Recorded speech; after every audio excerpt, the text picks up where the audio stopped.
The specialists are back, and today we are breaking down the Traitors US Season 2 finale, and we're going to be talking all about the winners, and yes, there were plural winners, so if you have not watched the episode, this is going to be spoiler heavy, not spoiler You free. just spoiled it. Yeah, I did. It's going to be spoiler heavy, so don't tune in. I'm assuming, though, we're doing this the next morning. Anybody who's clicking this has absolutely watched it, or they want to know who won. And so the good news is we're here to tell you exactly who won. So get excited for that.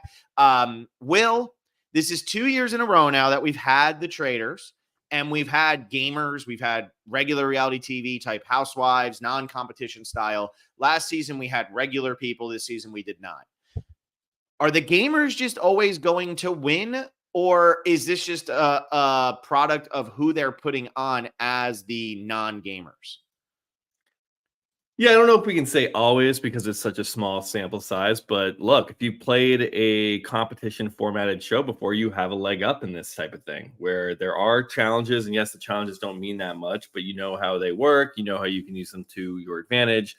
You know, the lying, the deceit, the alliances, the votes, the numbers, all that is something that if you're on a docu-follow show that those cast members just don't have to think about. So, well, I don't think it's impossible. I do think there is a significant advantage, and, you know, not that it can't happen, but yeah, MJ just got ousted there. And I don't know where you faulty, bro. Like, yeah, the reunion MJ, she wanted Trishelle and CT to die, and it just seemed like she didn't understand what they were doing to her. Well, it was so weird. I don't know where do you want to start? You can kind of lead this. For me, it's like this episode is just so emblematic of what this show is, where it's like I like some things, and there's some big exciting moments where I'm like, whoa, crazy. And then there's some things where I'm like, oh man, this is so broken. This is so stupid. Like all packed tightly, neatly into this like hour and 15 minutes of TV where I'm like rolling my eyes half the time and then going like, whoa, this is cool. The other half. So I just don't know with this one, man. It's so tough. Let's break it down very simply, man. In an old school term, let's go with the good, the bad, and the ugly. And let's start with the good. But first, if you liked our Traitors coverage for this season, if you enjoy this video, please like the video, subscribe to the channel. We're going to be covering, not Will and I, but I will be back for the Amazing Race next Thursday. So that'll be the new Thursday slot for Phil. We'll be doing the Amazing Race. I'll be doing it with McKenna. So that'll be fun. Will doesn't have to do it. He's excited to not do it. But if you enjoyed our coverage of the Traitors, I know that we've been negative on the show. We've been positive on the show. We've been all over the place on the show because that's where the place is. But let's go. The good, the bad, and the ugly. And I want to start with the good. The Final Four situation in the Traitors, in my opinion, really, really works. It really does. And it makes sense. We've talked about it before, why they don't know how many Traitors there are, because then you have to get to this Final Four scenario, this fire. The good was Kate making the worst play in the history of the show, which is only 2 seasons old, but by throwing in the green after somebody had been murdered, and then Sandra was got and did not and was not a traitor. So there obviously was a traitor. She throws in the green and throws in red. Yeah.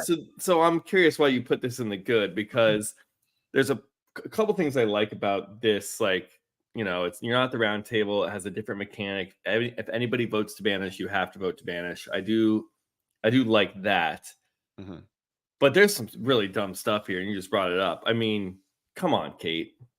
But I think the good is her making that bad of a play this close to the end. Like, to me, that's I don't think that's good. I'm sitting there being like, wow, we watched this whole show about like scheming and manipulation and trying to outsmart your opponents and stay after. It's a game. Like, it's trying to be a very cerebral game.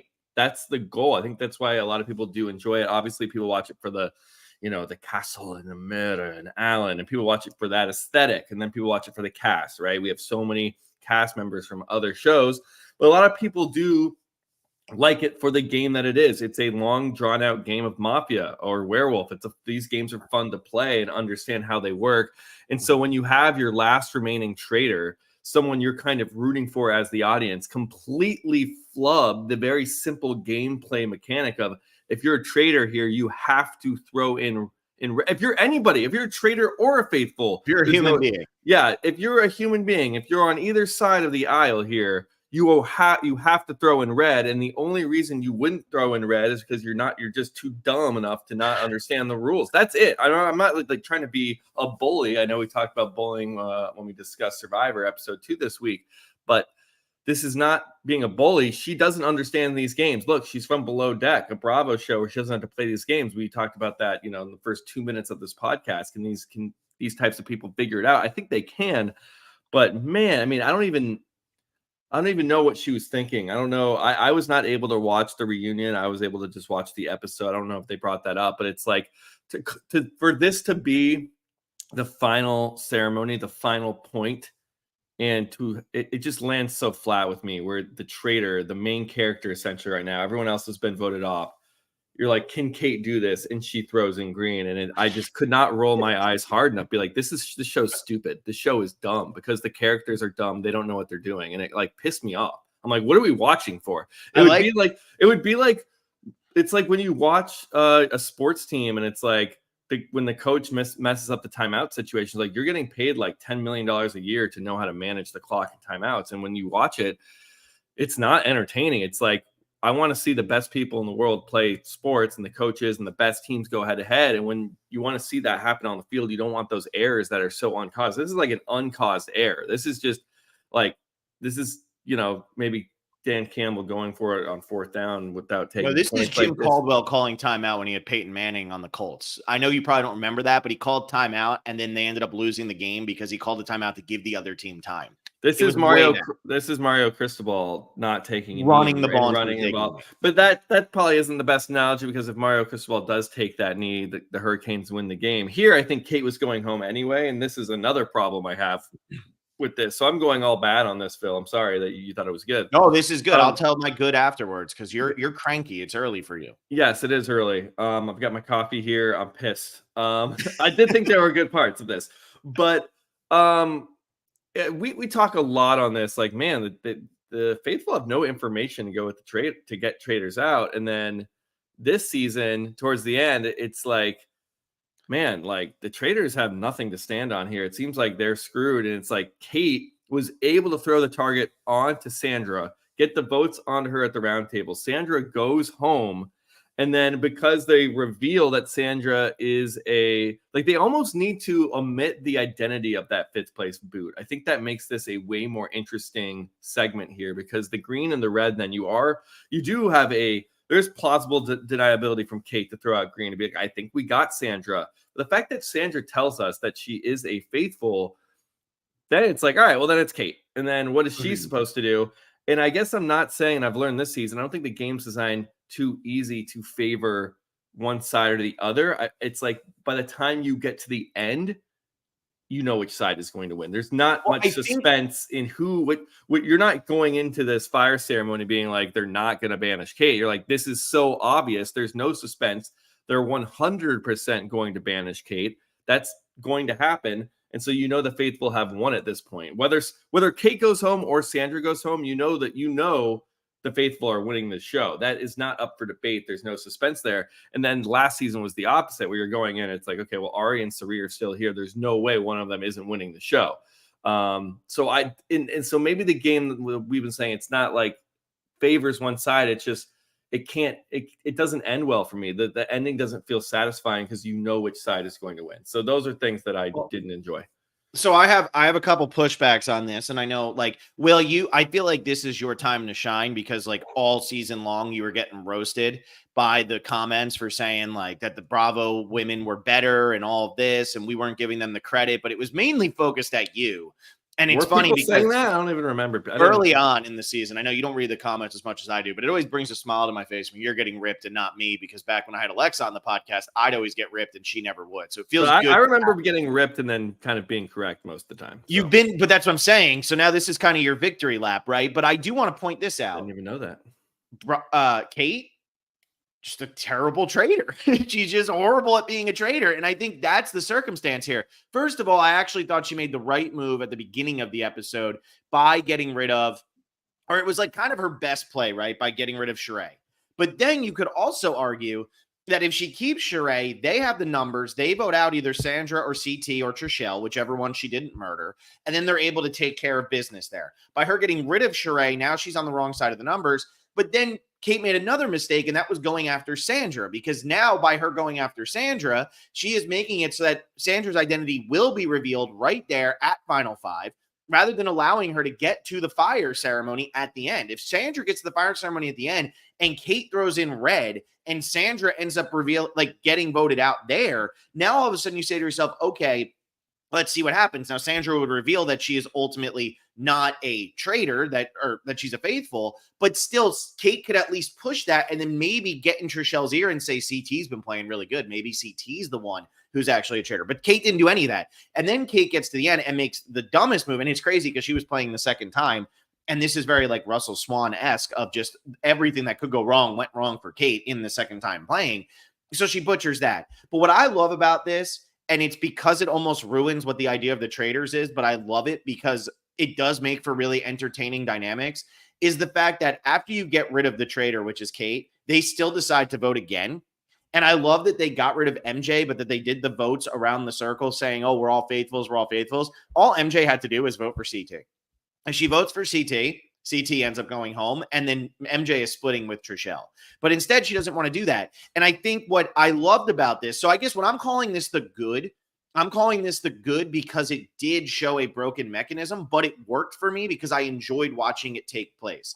And that is the non-gamers always get pissy when it comes to trying to win the most money at the end of these games. And it's like, well, too bad. That's what you're out there for. Like, you're all getting your appearance fee anyway. It's not like MJ went home with no money. And so CT and Trishelle, they gamed it. They beat the non-gamers. And the non-gamers at the reunion always complain. Ari's still been complaining about it. Supposedly, you find out at the reunion that MJ blocked Trishelle and CT both on Instagram, which was a big deal. Johnny Bananas made sure to let everybody know how big of a deal that was. But it's just, if you're going out there to play a game called The Traitors, if you're going out there to play a game, we talked about this with Survivor last week when everybody was saying Jess was being bullied and stuff like that. If you're going to play a game, you got to play the game. You got to play the game, and you got to play the game to win and to win as much as you possibly can. Sorry, MJ, you didn't do what you needed to do to get the money. So I did enjoy this last ceremony because it really showed how much better the gamers are at this game than the non-gamers. So I was into that.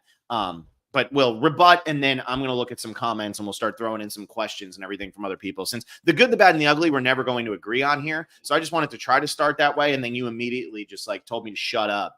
So not immediately. That was a good that was a good 4 or 5 minute rant. Oh no, I'm talking about when you immediately said, "Yeah, that wasn't good." So that's what I. Oh, that early on, yeah, because it wasn't. I mean, I was rolling my eyes at Kate throwing green. Like, you can't have your main character be that dumb. I'm sorry.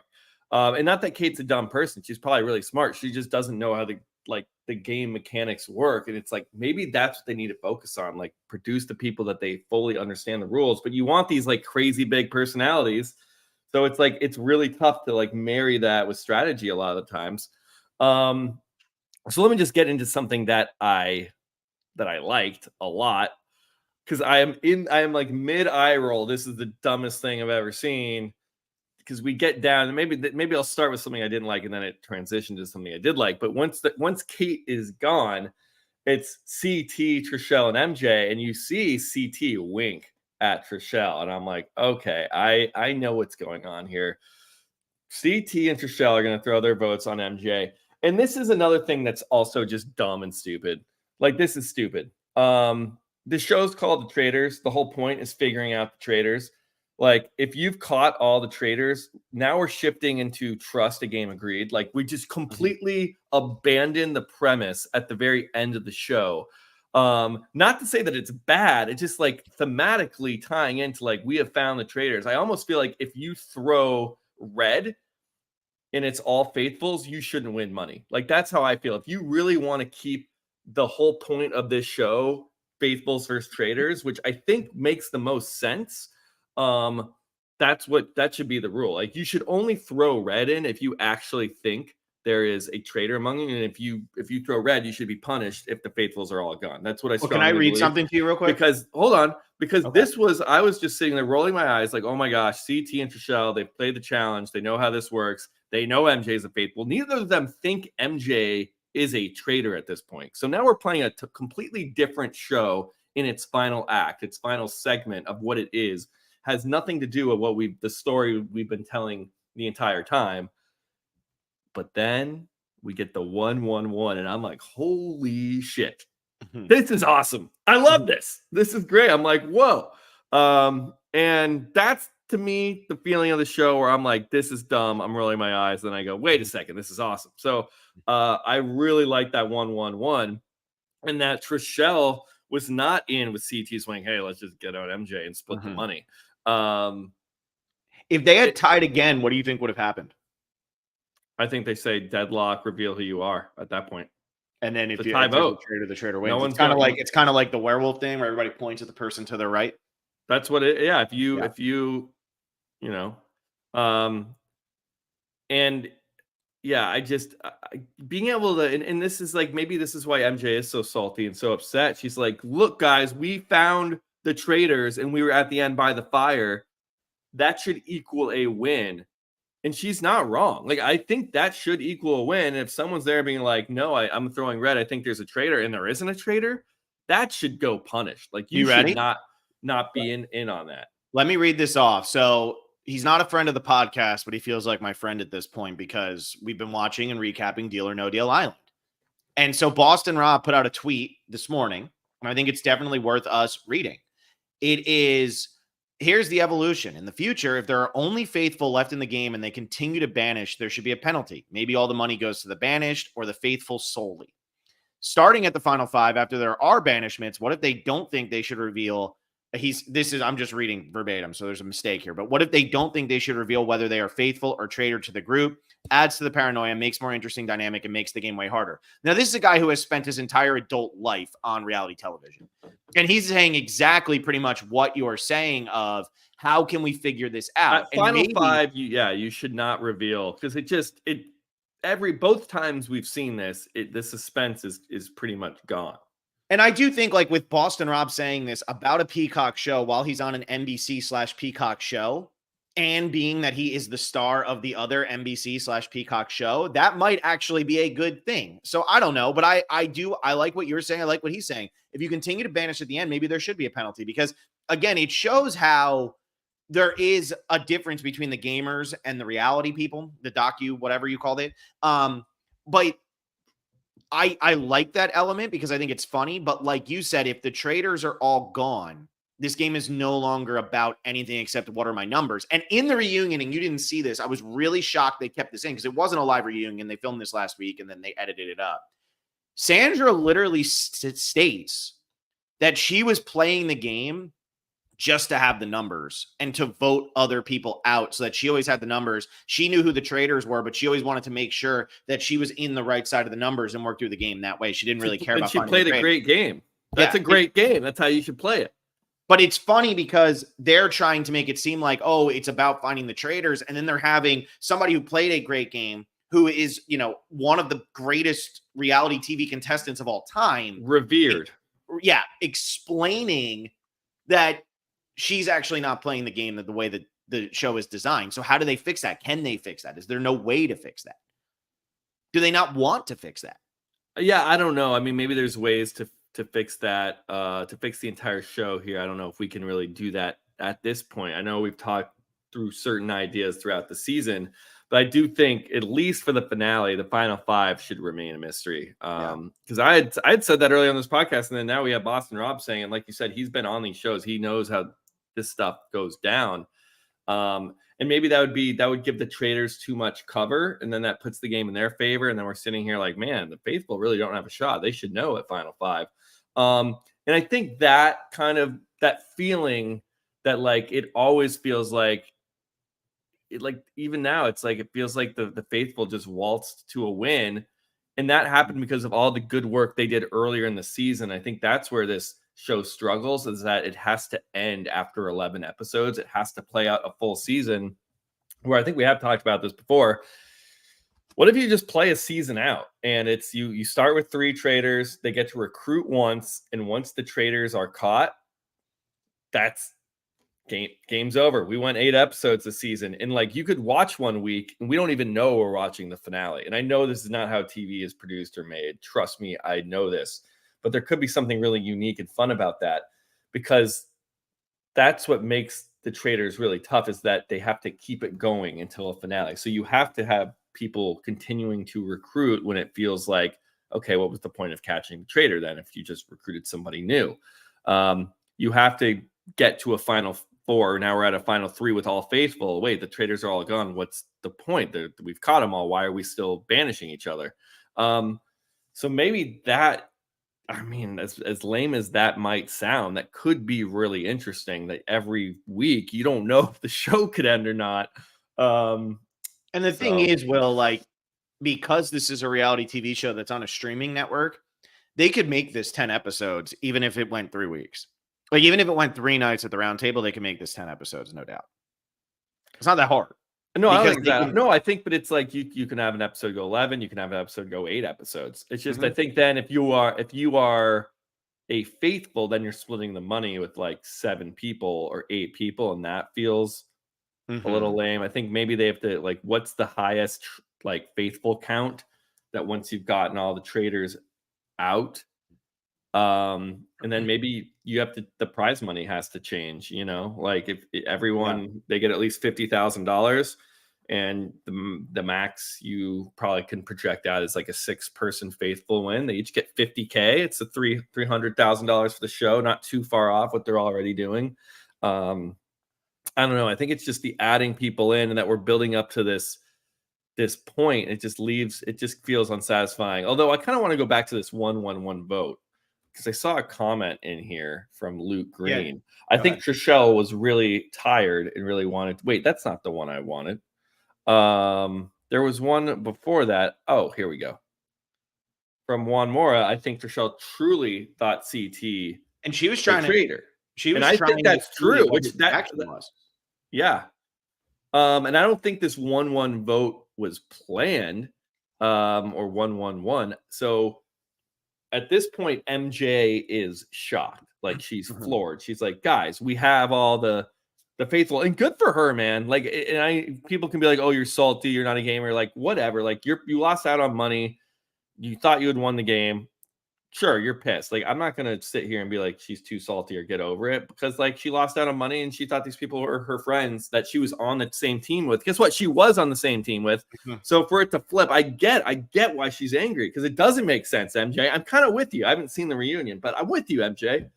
And so she's like, oh, okay, I'm just gonna toss a vote, I guess, at Trishelle.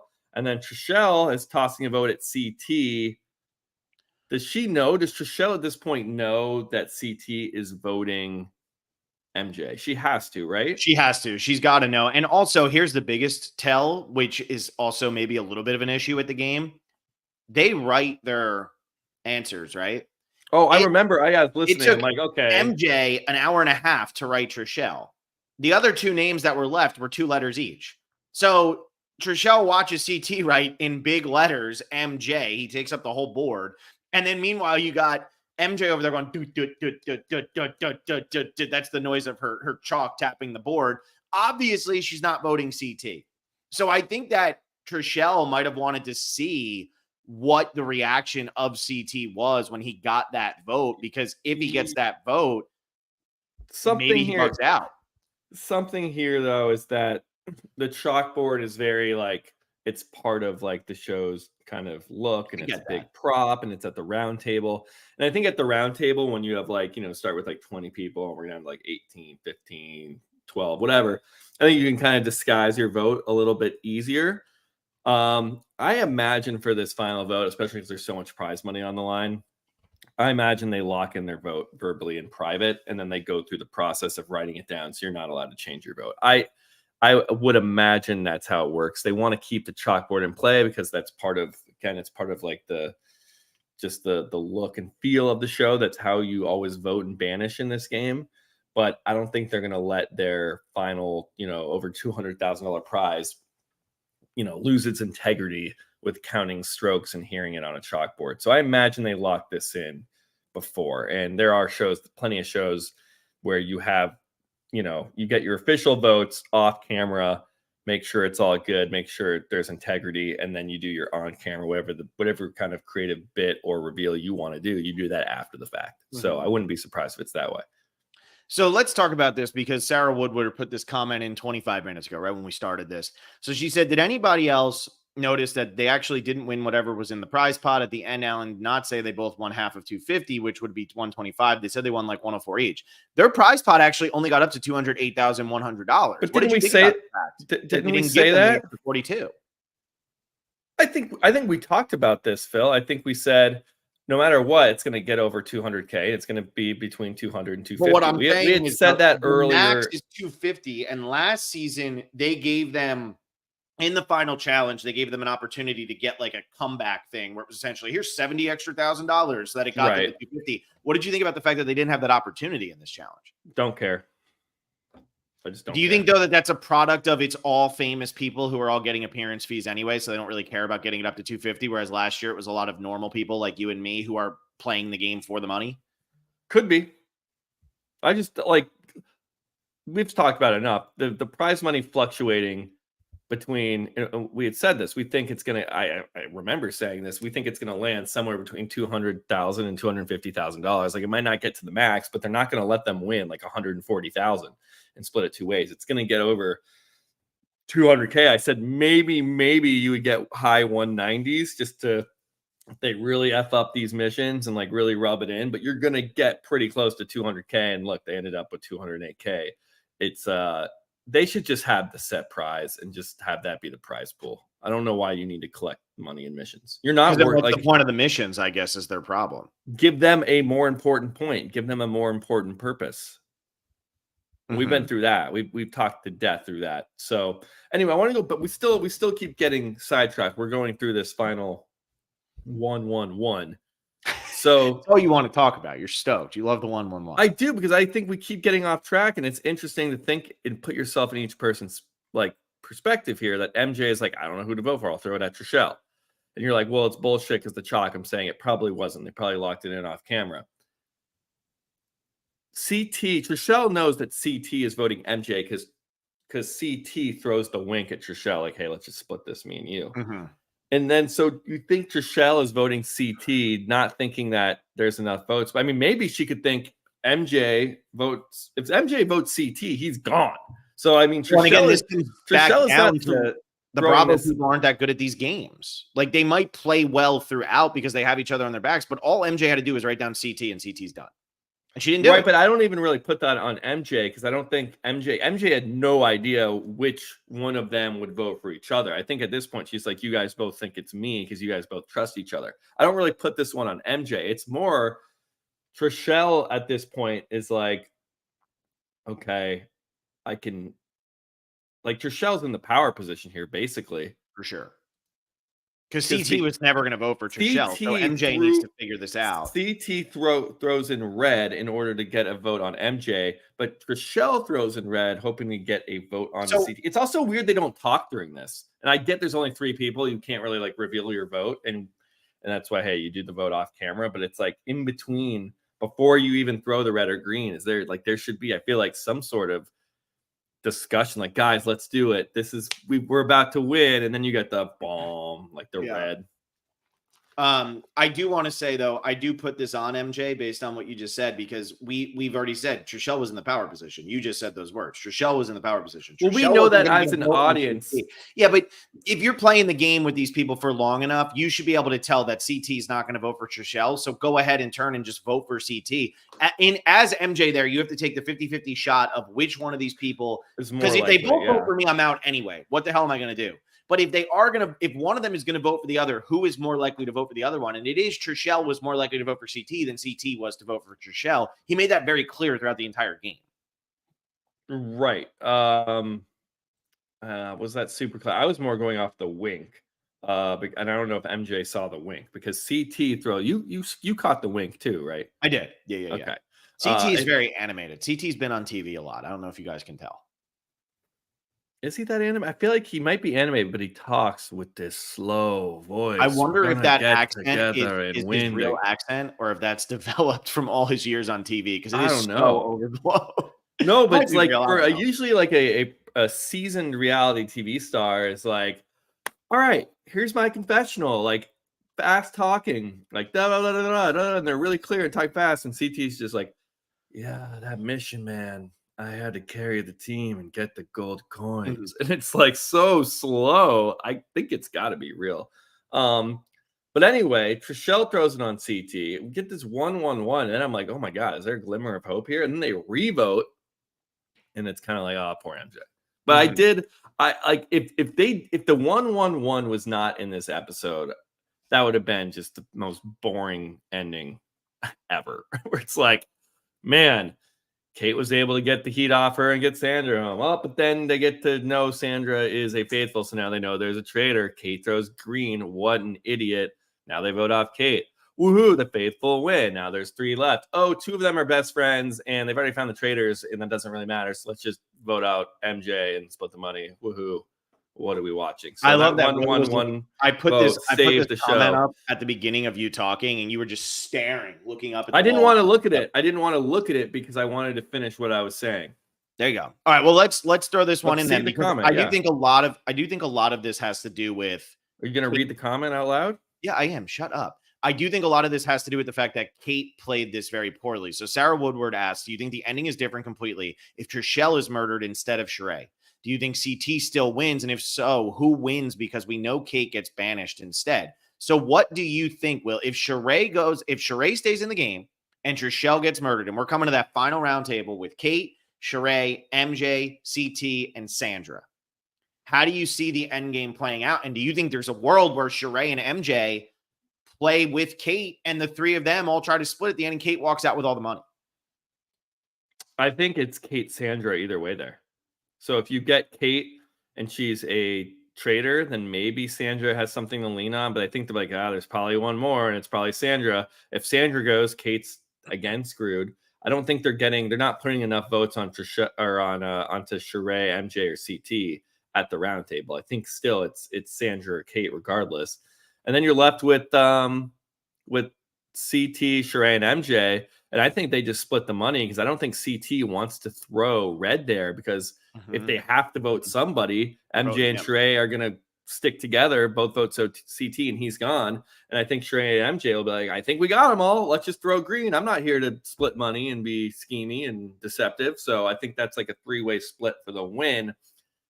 Unless Kate is able to throw it onto CT somehow. And then that's her only goal there. Get the votes on the CT and then be with the Bravo people at the end who are going to throw green. And then Kate can take home the prize. But I don't know. The only way Kate makes it through to this final 4 is if a faithful goes home at the round table. Like she can't win the round table basically.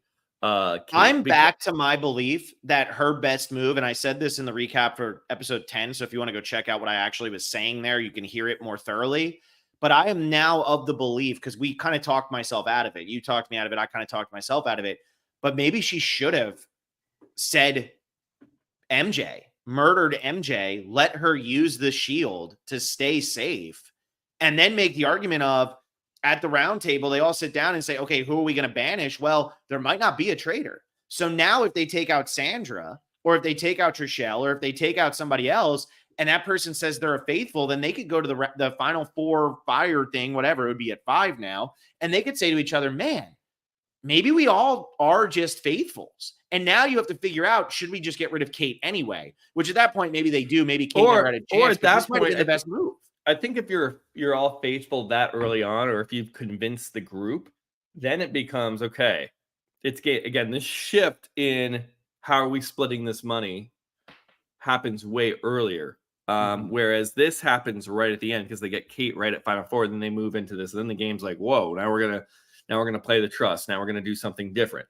So yeah, I think if you can sit with that, then it's like MJ, Kate, and Sheree, they realize basically we have the numbers. We can just banish CT and Trishelle and let's split the money 3 ways. And that's what it becomes. You're just getting rid of the whole traitor aspect earlier. So yeah, maybe that would have been the best move. I think it's still tough. Like, why does the show have a banishment ceremony if there aren't any traitors? But it's like, what if we Why got are they them doing all? the final 4? Why are they doing the Yeah, final 3? You know. yeah. Now people are saying that a letter was given to Bergie. Was that true? I thought Bergie didn't get the letter because he had the shield. So that Juan Mora is saying MJ would have gotten a letter. Did that really happen? Did they air Bergie getting a letter? I don't know. That would change that. I mean, that's another thing, though. They should probably take that out of the game if that's in the game. If somebody has a shield. So Juan Morris said, yeah, he said yes in his exit interviews. He should have then, they got to take that out of the game. So if somebody has a shield, they don't know if they were actually attacked. I mean, early in the game, it makes sense. But at this point, they would have to not tell MJ because that is probably the only strategic chance Kate has. Because her getting rid of Sheree, now she doesn't have the numbers. And unless somebody comes up as a traitor, there's always going to be, until she goes home, they're always going to know that there's a traitor left in the game. Had she gotten rid of Sandra, it's literally the exact same situation. Had she gotten rid of Trishelle, it's the same situation.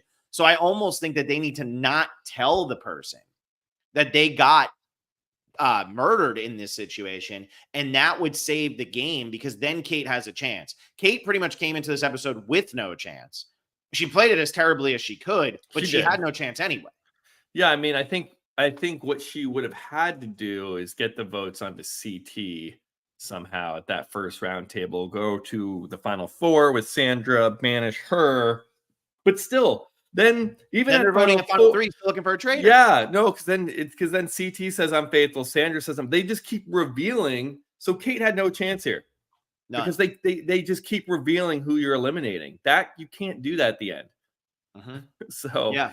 The only way to win as a traitor at the end is to get to the end with 2 traitors. A sole traitor cannot go through the final 6 or the final 5 and win because they keep revealing if the person's a faithful or a traitor. How dumb is that? And that's how Sari won broken. in season 1 because Ari left the game as a traitor. It's so dumb. Who can defend this? How does this not get thought through? Am I overreacting right now? And it took me a while to really land on that to think of why it's broken. If there is one traitor at final 6 or later, they cannot win the game. You can't win. Because you're still murdering and everybody's looking for a traitor. You will continually keep revealing faithful, faithful, faithful. Now, there is that rule if it gets down to 2, the voting stops. But then you have to get through so many votes. It's like, yes, you have a chance. And I guess what I'm saying isn't like 100% fact, but the deck is so stacked heavily. Well, because the problem is at final 6, if there's a murder, now you're at final 5 and everybody knows there's still one traitor. So you banish and that's a faithful. So now you're at final 4, you get over there and everybody knows there's still one traitor. The first vote, now you're down to 3 and everybody still knows that there's one traitor because that person was a faithful. So now you get down to final.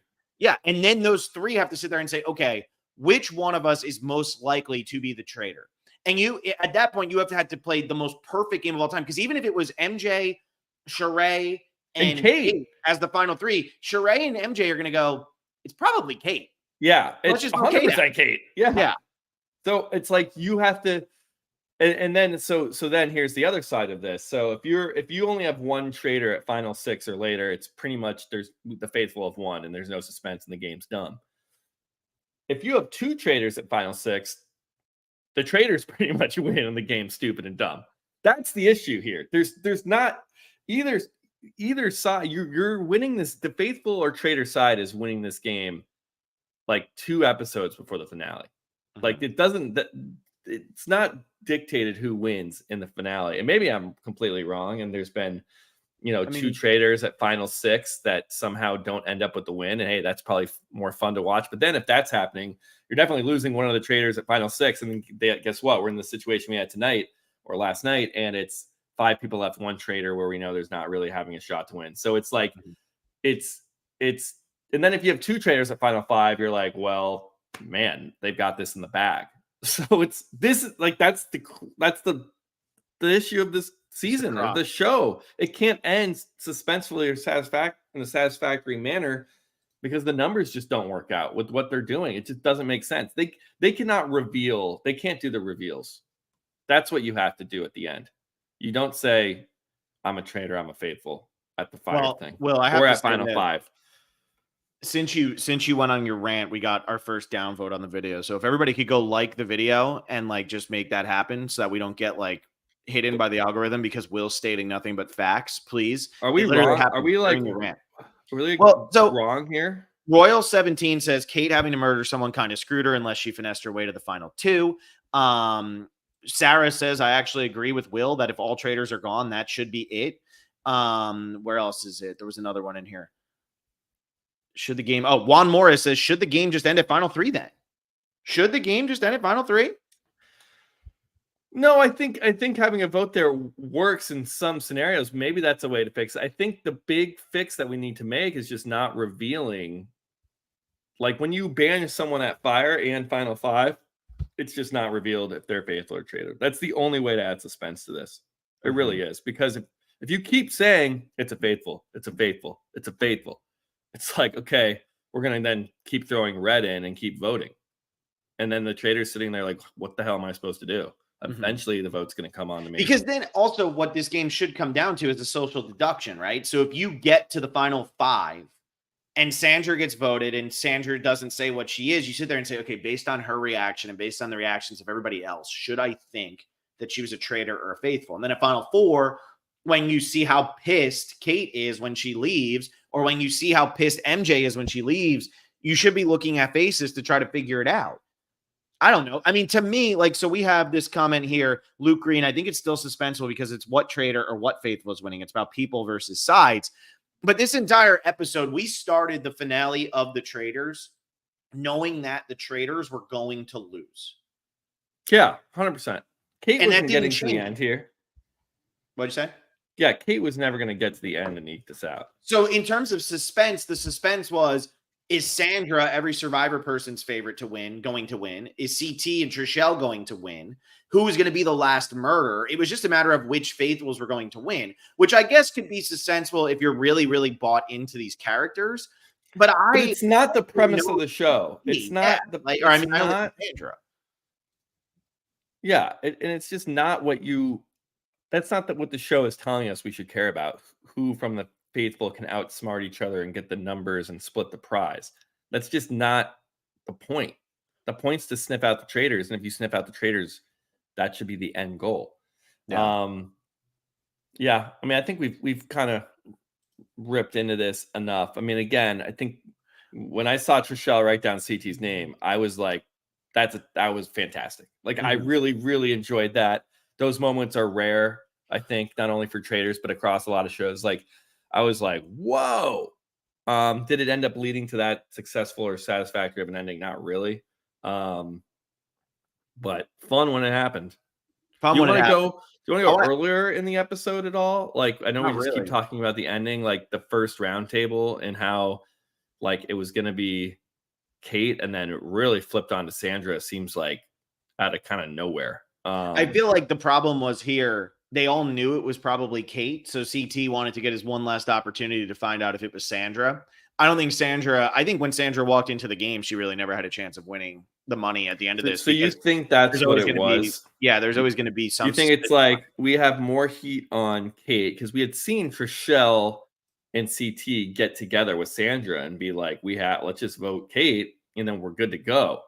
And then, yeah, I mean, at that point, again, this is where the game kind of falls apart because it's like, if I'm CT and Trishelle, it's like, okay, like, let's just throw votes on Sandra then, because then we can save Kate and we can get more money. And Luke says here, do you think there's anything Sandra could have done? No, I don't, because here's the problem. Right? I think if she had worked harder with Kate to throw it on CT, that was it. But here's the thing. That would have been the only thing. If Sandra has suspicion on her at final 5, the reason that CT and Trishelle wanted to vote Sandra out first is because if they vote out Kate and Kate ends up going home and is a traitor, and Sandra is also a traitor, which maybe they did have a sneaking suspicion it was going to happen. Now you have to rely on, at the final 4, MJ being on board to vote out Sandra, which, as it was clear, she was not going to be willing to do. Or, at least she was going to think, oh, we got rid of the traitor, so it's faithful, faithful, faithful. So then you run into a situation where could Sandra potentially win as the one person, as the one traitor, and upset the three faithfuls. So I think that's why they had to get rid of Sandra first, because then it was so easy to say, obviously, this is Kate. There's still a traitor left in the game. If you get rid of the traitor in that moment, you are saying there is the potential there is no traitor left in the game, and the best you can do is a 2-2 tie.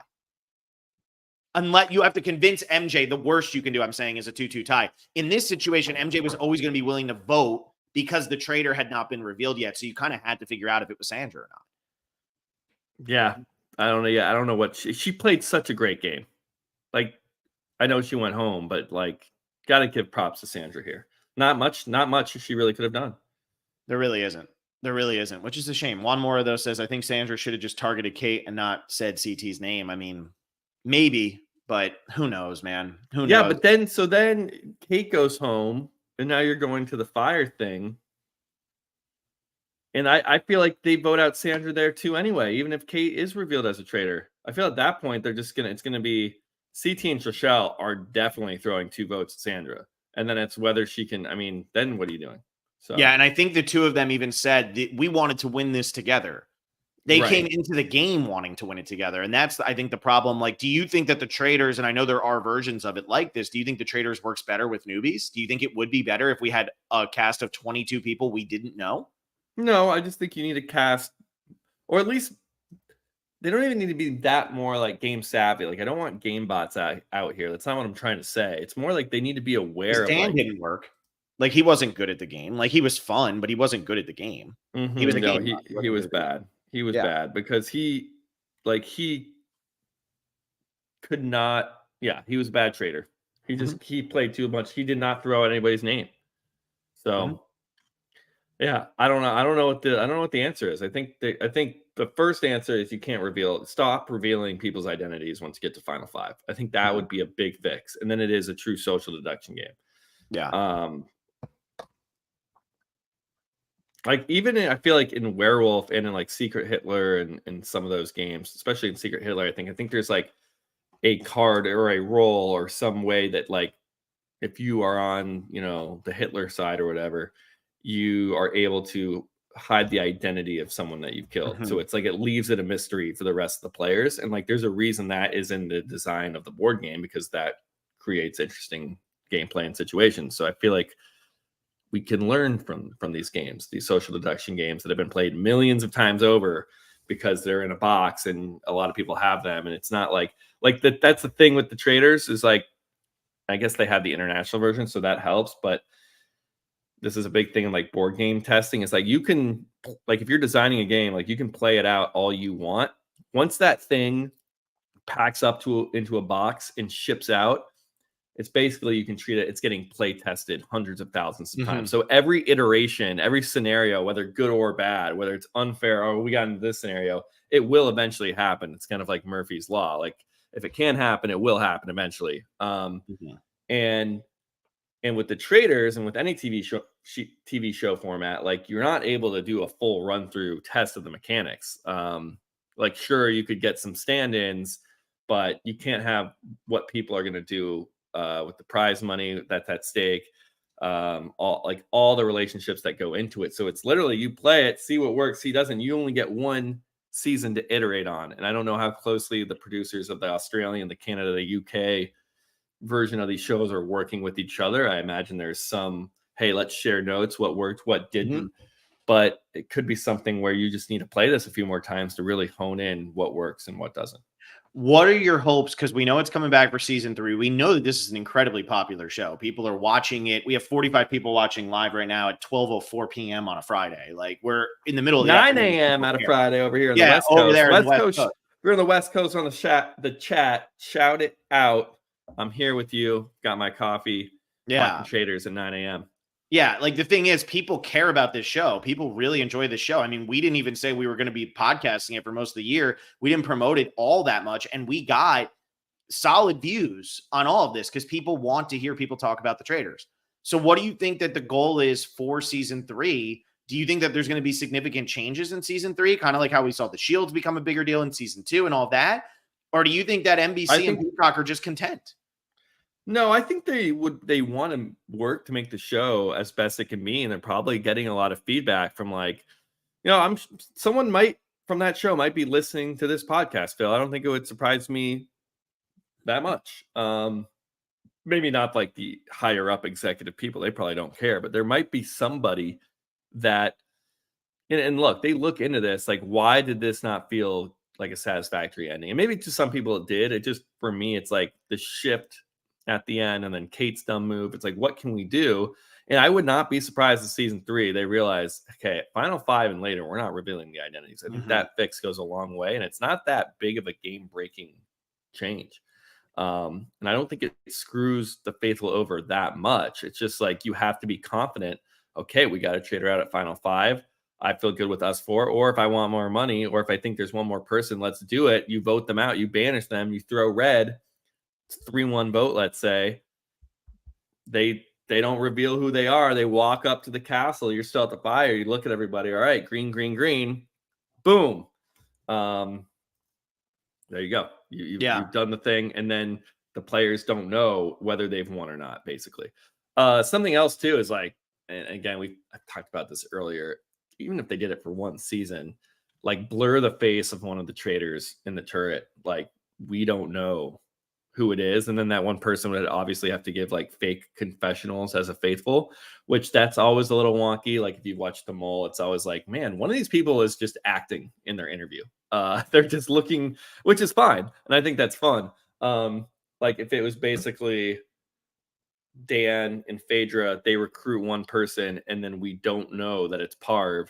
And yeah, I could hear the arguments right now. Well, don't we want to see Parv's gameplay? She's this great Survivor player. We want to hear her thoughts for sure. So maybe that's not it. And maybe you would pick a character who isn't a gamer, or you would probably pick Phaedra out of those 3. And we are trying to figure out who it is along with the faithful, so that we're kind of playing in both sides here. I think that would be a really fun addition to the game.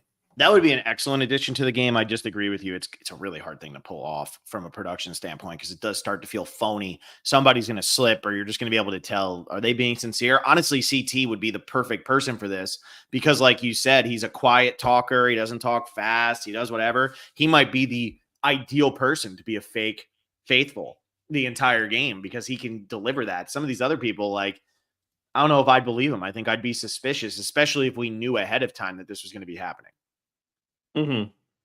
Yeah, that would be tough. You got anything else you want to say about this, or should we wrap this up? I like the show. I think that's what I want to get out of this. I know I've been like really ripping into it, and I think it's fun to rip into it. I like breaking this stuff down. If there's people that are like, oh, all you guys do is complain, I think if you watch this finale and you're fully satisfied with how the game works, then hey, that's great for you. And that's awesome. I didn't feel that way. I don't think, Phil, you felt that way. We've talked about the flaws of this format all season. That being said, I'm going to watch season 3, and I enjoy the show for what it is.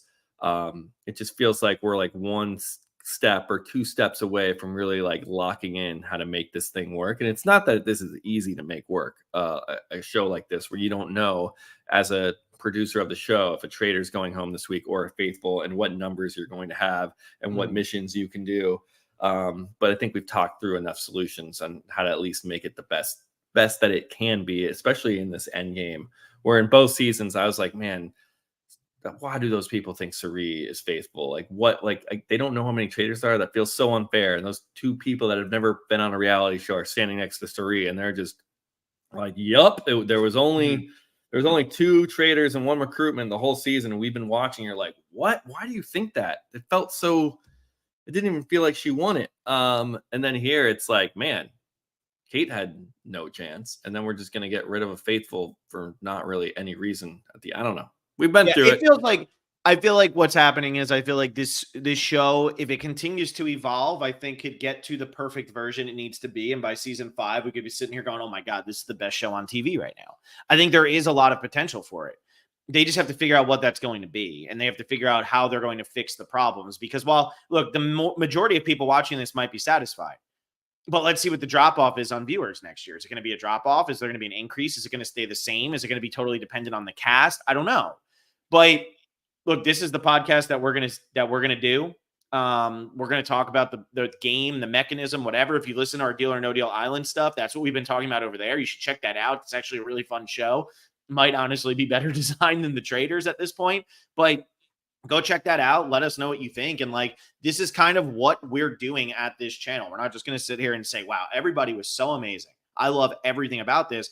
If we have complaints, we're going to complain. And I mean, we do the same thing for Survivor. And I think that's why people kind of trust us with Survivor coverage, is because throughout the years that we've been doing this, we say what we truly, truly feel on all of this. So, yeah, that's going to do it for our Traitors coverage. So please subscribe to the channel. Please like this video. If you haven't subscribed to the channel yet, please get over there and do so.